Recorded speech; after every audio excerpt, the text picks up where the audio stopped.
Start recording. And here we are, yes, April 22nd. Welcome everybody to the weekly sync, 5:30 p.m. UTC edition. I think barring any agenda points or kind of general group updates, we can get into the I should update that template, the weekly update. First up is Jacob.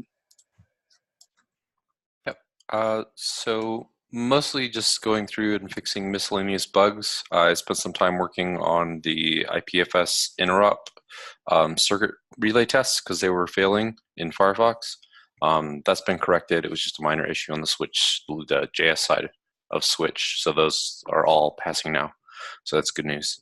And then I've just been spending the majority of my time going through the DHT. I'm getting that ready for integration with JS IPFS. So spending more time in there. Fixed a few issues with random walk, and then we're looking at some of the issues with just like performance and being able to find peers. So I think Dirk posted an issue recently about following the spec in terms of making sure that we're actually republishing puts. And I think I'll probably look at bringing that up as a topic point for doing that with provides as well. Cool. But we can talk about that later. Other than that, I'll continue to work on DHT performance this week. Awesome. Up next is Vashko.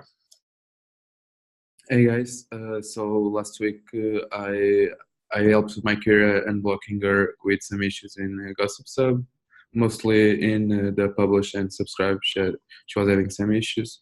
There I debugged and I found out what was the problem, and that's already solved. There are a few more issues that I will tackle this week as well.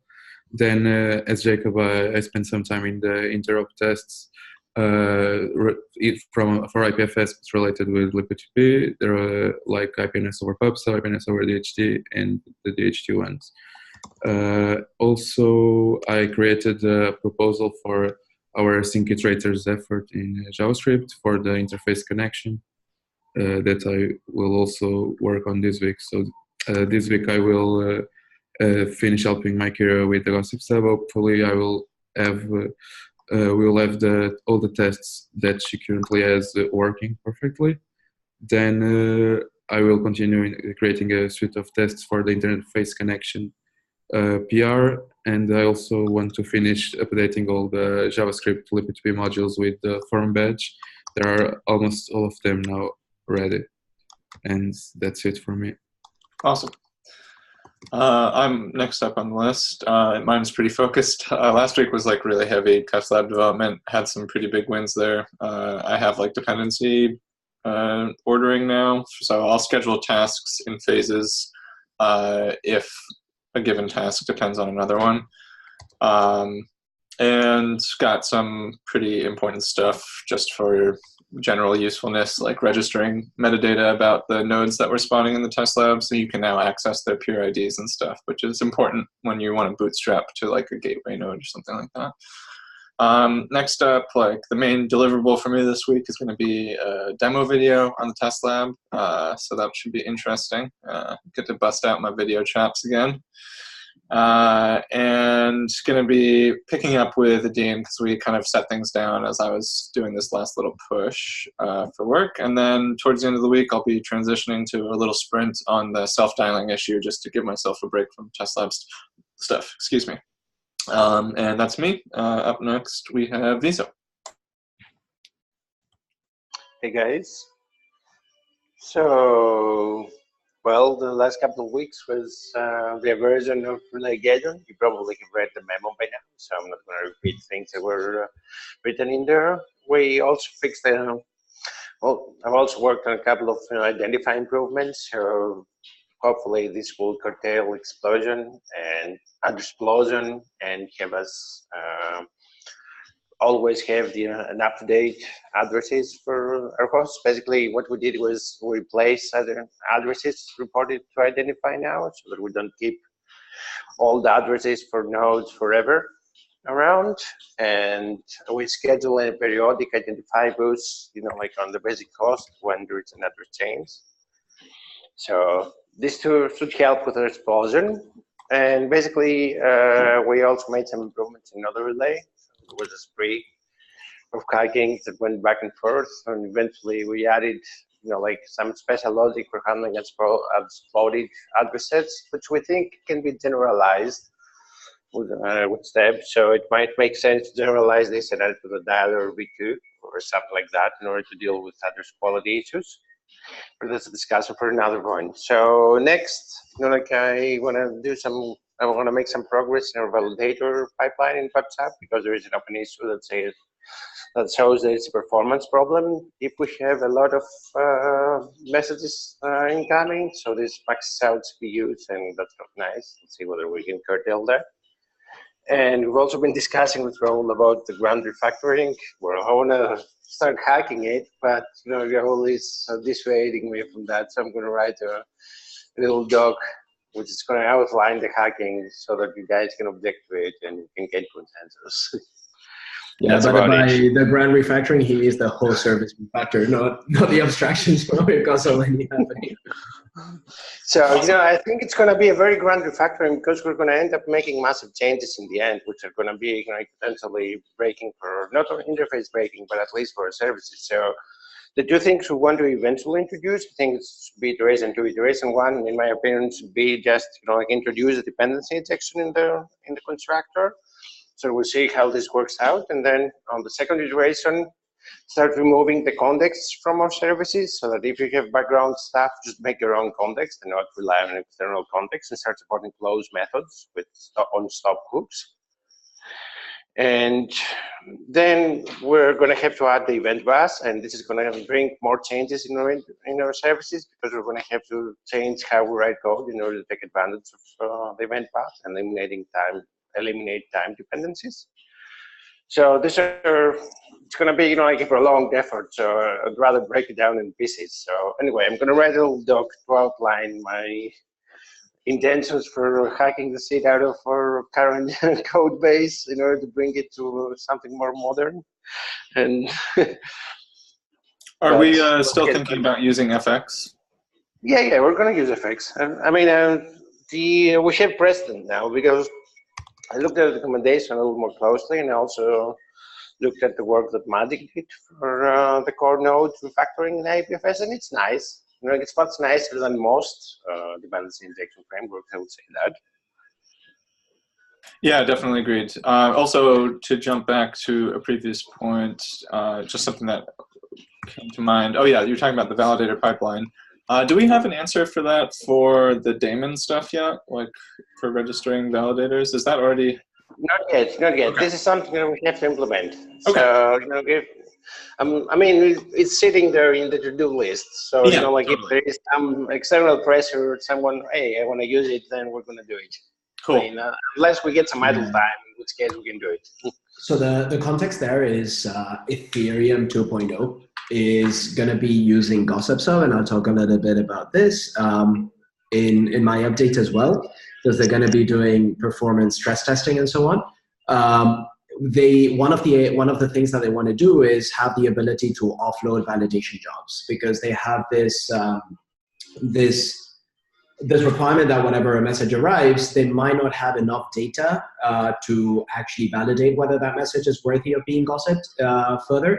So they want to be able to spawn an asynchronous job that is then potentially going to fetch data from other nodes to acquire enough state to then validate that message. So it really is a fully asynchronous pipeline. Awesome. Okay, another thing I would like to add, so jamming back and forth here. So basically for the grant refactoring, when it's time to do the event bus, we definitely want to merge the libp2p core by then, so that we can put all the events in core, so that you can simply depend on core and the event bus interface and not have to know anything about the details of the event bus itself, which is going to live on a separate repo, or not knowing about like the various service, not having to depend on the various services in order to get their events. Yeah, you really want to have your event data model in core, and it belongs there. It belongs there. So we don't, because otherwise we're going to end up depending again on the implementations, and that's what we've been trying to avoid with the core refactoring. Yeah, a discussion that Viso and I had was whether it would make sense to control service lifecycle via events themselves. So having services publish events when they were started, when they were stopping, and so on, and services that depended on other services would be listening for those events instead of actually explicitly modeling a service tree for controlling, the life cycles of the tree. But well, that would mean like this is too much detail already for the call. Let's take it to it. All right. Cool. John, I'm particularly interested to hear your update. What is this graph-oriented switch?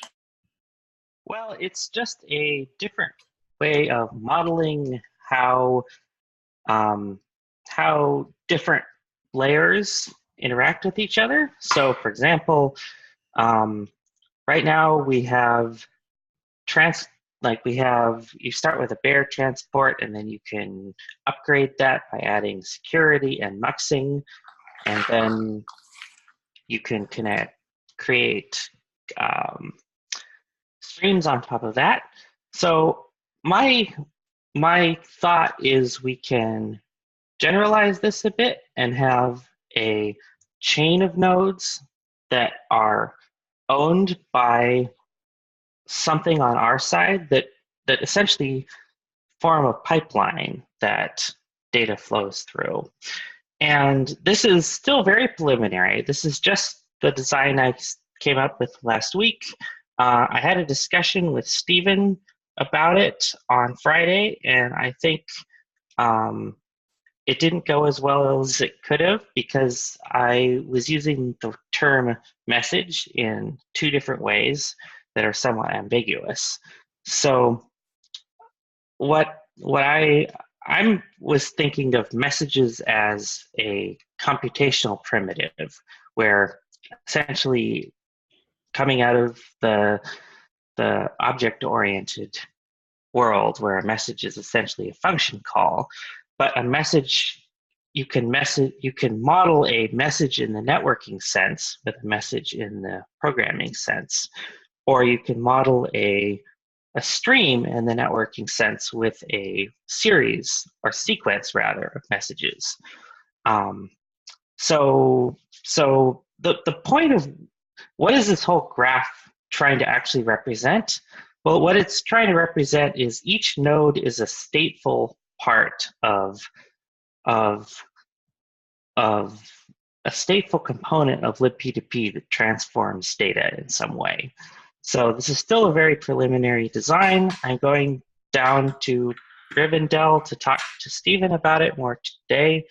I know Aiden was interested, I think, initially in some discussion about event-driven stuff too. So I think my goal is to talk to Stephen about this and then get something both written up as a document and start hacking on an implementation this week.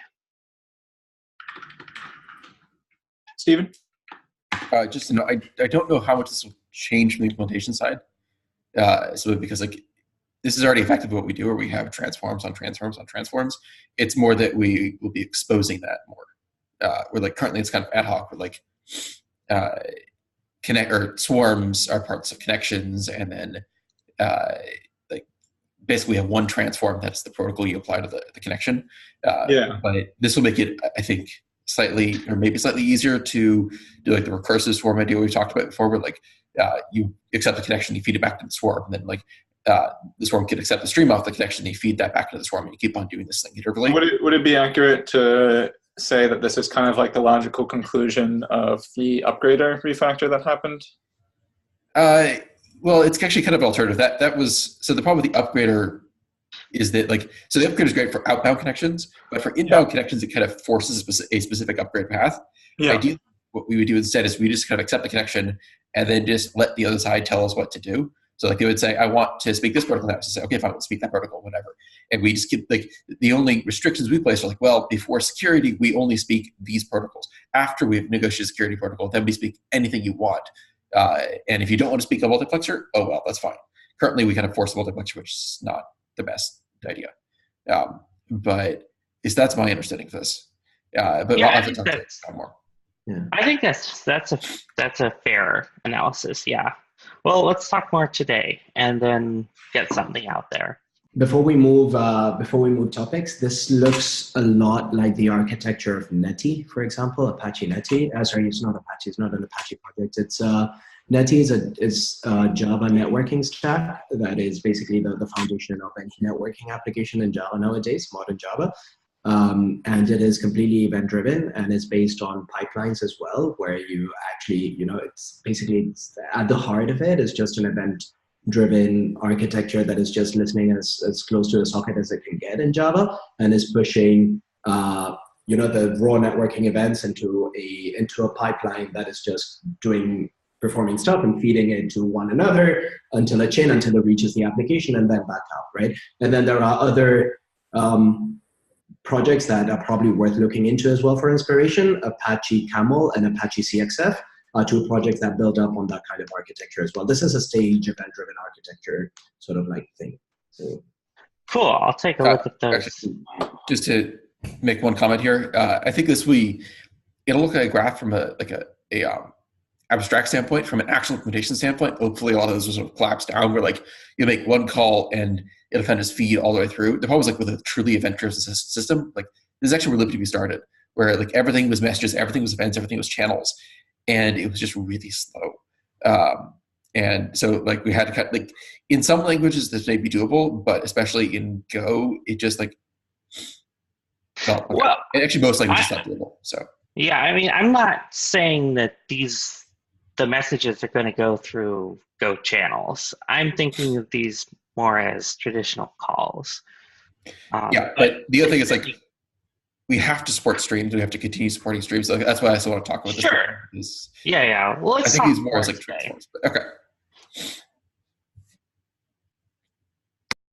All right. Next up is Raul. Sorry, I wasn't prepared for that. Yeah, so, well, you guys know that finally we are making progress with Go libp2p core. This has been another hurtful and painful birth. And it is painful every time that you want to make a change to like a knit or whatever, because it needs to like, we're using commits. I'm using commits in Go mods to do like reference from one module to another. So I'm trying to batch as many comments together and many knits and changes together to make in one go. So please get your feedback on there as soon as possible. I really want to move fast with this because I think we have pretty good consensus, to be honest. Like everybody, wants this. So there's no reason why we shouldn't be moving quickly with this. So have a look at, if you haven't yet, at how the tree for Go libp2p core is shaping up by looking at the link that I posted in my update, and you can have a look at the top level issue as well to see kind of like the discussion thread. I worked with Martin to get him ramped up for multi-stream 2.0. Last week we put in together a document outlining, and basically just to give you a preview of how we're thinking about this, we think that multi-stream 2.0 is really doing two things and we need to decouple them. One of all is doing connection bootstrapping, and the other one is protocol negotiation. So we really want to think about connection bootstrapping in one in one paradigm and like actual negotiation in another one. And obviously this is up for discussion. I know that you probably have thoughts too. What is connection bootstrapping? So bootstrapping is the process of actually performing before you get to the place where you can actually start. We think that encryption and so the upgrade process. Sorry. The upgrade process would be bootstrapping, right? Now for the upgrade process, currently we do use multi-stream select, but in practice, there are a number of requirements coming to us from different directions. Like for example, with TLS 1.3, if we really want to mask our traffic, to prevent censorship and deep packet inspection and so on, we can't conduct that initial bootstrapping in plain text because it would be easily detected. Right? Yeah. So I mean, we're taking these things into account to form like a well-rounded Okay, I want to note that like this is basically anytime you quote unquote negotiate a new protocol, it's the same thing. It's still upgrading. So like I really don't want to split that too much because like there's no difference between an initial like select this protocol, then select this protocol, and select this protocol, and a later on select this protocol, select this protocol. Yeah. I do agree that like ideally with TLS, like we would just start speaking TLS with nothing up in front. I think we can do this by just putting TLS in the multi-adder or something like that, or somehow advertising the information ahead of time, or even just using different ports. But I just okay. I'll take a look at the proposal. Yeah. So really, Stephen, it's just like in your proposal, it's kind of like taking serial stream, right, and thinking about it in sort of like in the same, like picture, but also in a special way, because I think serial stream is really intended for that bootstrapping, right? So we want to think of it and like wire it with requirements such as being able to specify, encrypted channels and so on, and multi-adders, stuff like that. So I see, because if we get rid of, if we can do stuff like that, then we may not need serial stream, maybe. Exactly. If we already know beforehand, like if we have some information beforehand of what the peer supports, maybe by using, for example, MDNS records, or by using Bluetooth discovery, service discovery, or other mechanisms, then we might be able to take the uncertainty out. But still, we will need to provide serial stream in some way, because we want to have this information available always, right? Yes. Well, yeah. So like in the fast path, I think what should happen is like, someone speaks TLS, so you just connect to the TLS endpoint. Then during the TLS handshake, you give them like the protocol, or you exchange your multi-flexing protocols. So then like we want to speak a multi-flex protocol, you just do it immediately. But serial stream is just, it's there for situations where you can't do this, or potentially packet protocols where like you need to like combine multiple things in one packet. Exactly. And then if you add, for example, a potential noise encrypted channel into the picture, then it's, doing that push data is even, it's actually realizable today, not versus not like TLS 1.3 where we still have to wait for Go to get up to speed, right? So we kind of like thinking about these things, and we want to like get our idea straight before we start, That's good. Communicating. Cool. So yeah, Ethereum 2.0 cool. I put up some RFCs as well that some of you gave some feedback on about PeerStore version 2. Then there was an idea as well of adopting fully fledged Coro for solving the issues we having with provider record saturation in in nodes that are close to very popular traffic, to very popular content. There was also a proposal for SQLite as a data store, which is very immature, just an idea right now. But we've discussed this in several venues, and I wanted to put it out there. And also, this relates to what I said earlier about Gossip Hub. Ethereum 2.0 is thinking about using Gossip Hub, and probably there's going to be a high chance if they find that Gossip Hub is performant enough and is secure enough for them, right? So there is a team within the Ethereum 2.0 community that has been mandated with performing stress testing on the Go implementation of Gossip Hub. So we've set up a shared channel with them to make sure that we support them very quickly. Steven. Make sure they use ED25519. Okay. Do they have any interest in working on the test lab or using the test lab? They already have the test lab, apparently. So these are, you remember, Cole, I told you about a team that had built a network simulation framework. So they already have that. I've been negotiating with them to open source that. They are open sourcing it. I think I have private access to it already.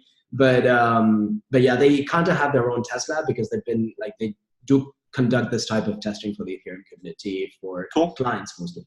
Yeah. But yeah. Raul, do you have a link to the PeerStore? Yeah. Let me just post it. I'll post it in the document. Yeah. I'll post it in the document in a few minutes. Let me just finish my update. Yeah. So next, I'm going to be investing some time in Data version 2. Hopefully, get it finally in a good state, because Visa is actually, and the relay work is depending on that. I want to hopefully get the abstractions merged pretty quickly. How do you guys feel about it? Like, I don't know if this is the right place to ask. Like, what is your sense right now of GoLib? How easy do you think it's gonna be to get this merged? If anybody has an opinion. The core refactor? Yeah, the core refactor. Trivial. Cool. I don't. Is anyone objecting to it? I think it's just nits for now, and maybe like a few elements that I've already addressed. I think what's left is really nits, unless somebody hasn't given feedback yet and is going to come with like blocking feedback of some kind. I mean, last time I checked, it's not making any large interface changes; it's just moving things around a lot. So, yeah. Well, I guess the answer is speak now. It is not making. Yeah, exactly. I mean, I would say if you really want to have a stake in this, review the stuff today. Otherwise, we're going to ship it this week. Cool. Awesome. Yeah, that's pretty much it from my side. And, all right. I'll get you the link. Yeah. If you could just put links to all of that actually in there, that would be amazing.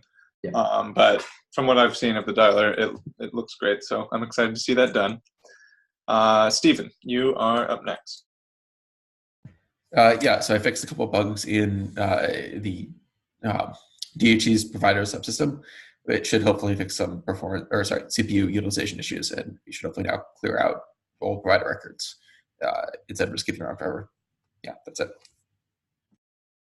Was that the same issue that was affecting Filecoin?